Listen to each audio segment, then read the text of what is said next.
Hi friends, బాగున్నారు అందరూ. ఈ రోజు అయితే నేను మటన్ కర్రీ చేద్దాం అనుకుంటున్నాను.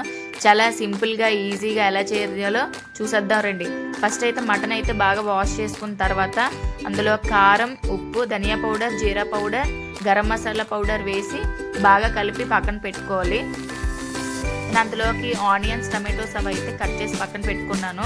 ఫస్ట్ కుక్కర్ పెట్టుకొని అందులో ఆయిల్ వేసుకొని హీట్ అవనివ్వాలి. నేను అల్లం వెల్లుల్లి పేస్ట్ కూడా రెడీగా చేసుకున్నాను. ఆయిల్ హీట్ అయిన తర్వాత ఆనియన్స్ వేసి బాగా ఫ్రై అవనివ్వాలి. కొద్దిగా ఫ్రై అయిన తర్వాత టమాటోస్ యాడ్ చేసుకోవాలి. కొద్దిగా అల్లం వెల్లుల్లి పేస్ట్ వేసి మగ్గించాలి బాగా. అప్పుడు మటన్ అయితే వేసుకొని ఫ్రై అవనివ్వాలి. అందులో కారం, ఉప్పు అడ్జస్ట్ చేసుకొని వేసుకోవాలి. కొద్దిగా వాటర్ అయితే వేసుకున్న తర్వాత నేను టేస్ట్ చూసాను, అన్నీ సరిపోయాయి అనమాట. విజిల్ పెట్టేశాను. ఒక 5 విజిల్స్ రానివ్వాలి. 5 విజిల్ వస్తే మెత్తగా సాఫ్ట్గా అయితే కుక్ అయిపోతుంది. ఇక్కడ నేనైతే రైస్, కర్రీ అవన్నీ వేసుకొని రెడీగా ఉన్నాను. ఎంత బేగా టేస్ట్ చూద్దామని వెయిట్ చేస్తున్నాను అనమాట. జ్యూసీగా గ్రేవీ కూడా చాలా బాగా వచ్చింది. మీరు కూడా తప్పకుండా ట్రై చేయండి ఫ్రెండ్స్. అండ్ నేనైతే టేస్ట్ చూస్తాను, చాలా బాగుంది.